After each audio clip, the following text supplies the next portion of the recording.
Are you tired of falling short of your New Year's resolution to get in shape? Let 2008 be the year you get the body you've always dreamed of. Merit Athletic Clubs will guarantee you the results, or they'll give you your money back. Call 1-800-NEW-SHAPE and ask about the results guarantee at Merit. We were running the scav, some detection. I remember it. And this linebacker came free. I mean, when I mean lit him up, I'm talking, I had to help him up, hit him right in the ribs. I mean, he came up, his right eye was over on his left side, okay? So we go on the sideline, we get the ball back, and I see Dilfer over there, and he's got that game face on. I go, hey, Dilfer, you know you're hot on that play.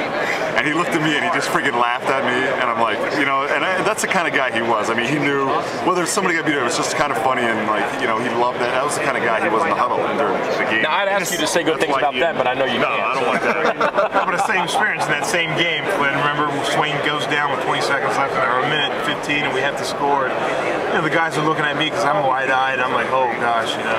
But you know, these guys looked at me. Trent just looked, hey, let's get going, man. We got to score. It's the confidence that he had in us, so we had it in.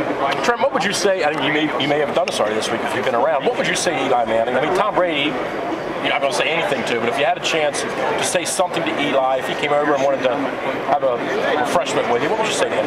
Do what you've been doing. I think there's from a schematical, playing standpoint, I've watched every throw that Eli's made this year, and he's played really good football. People see the 20 interceptions and say, well, he didn't play good, the quarterback rating. It's really not indicative of how he's played. He's had a lot of people let him down in the course of the season that have caused those interceptions. So just keep playing the way you've played, the same mentality. And then I think what you're hearing his teammates say this week about what you're starting to appreciate, which these guys appreciated earlier in my experience in Baltimore, but sometimes it takes a team a while to really embrace the quarterback's personality, is that we all have different personalities.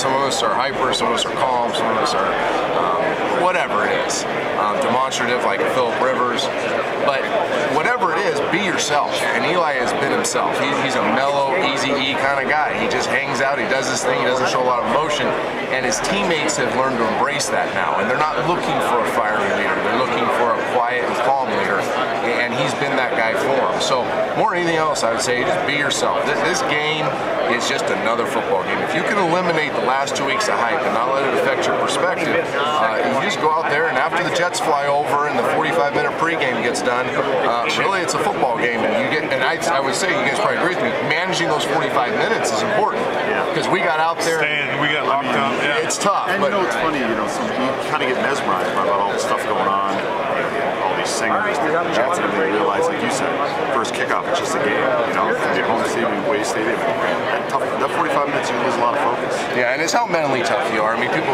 toss that term around a lot, but really it's the discipline of your mind to somehow find that happy place that says, hey, I'm just playing a football game. It's the same when I was 14, 18, 22, and now it's a football game. I got a job to do, and go do it. We'll let you run. We know you're busy. One more question, though.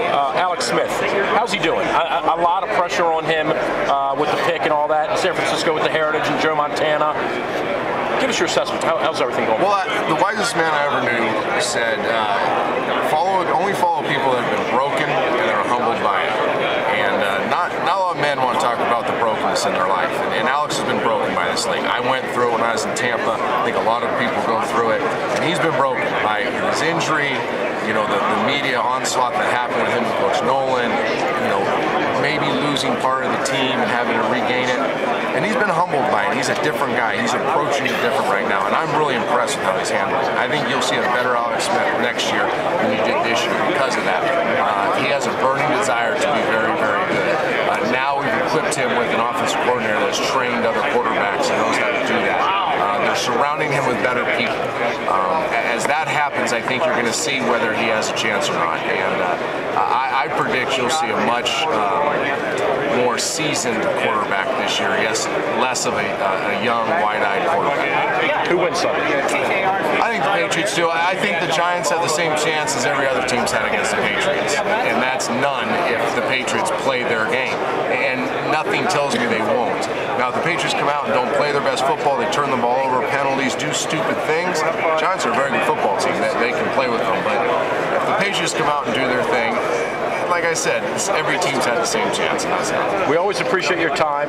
You're always welcome back in Baltimore, by the way. You know that. Wink, wink, right? No. None back. If you ever want to interject here, but the one thing I do regret, and with Trent, is the fact that we never got got a chance to get that last go around the next year, and I know John. That's what I'm working on, Mike. I'm working on that a little. I'm not talking about coming back to play golf. San Francisco, though, we may have to send him out one part at a time. Exactly. I don't know how much I got left in. If it ever worked out, would you come back? Oh, absolutely. Yeah. I mean, I've always had that feeling, right? I said that block courage words when I was there a few years ago that I've always felt like my career at some stage will end in Baltimore, and I still feel that way, and I don't know how that's going to happen, but I feel like at one time I'll be back. Good stuff. Thanks. All right, thank you. Enjoyed it, as always. Trent Dilfer with us here on radio. Thirsty on the east side of town? Well, head to a WNST favorite, King Discount Liquors on Pulaski Highway, just inside the Beltway. They have it all. I'm Johnny Bev down at King Liquors. Come and see me for all your needs in wine, spirits, and beer. Don't forget to give the King a ring.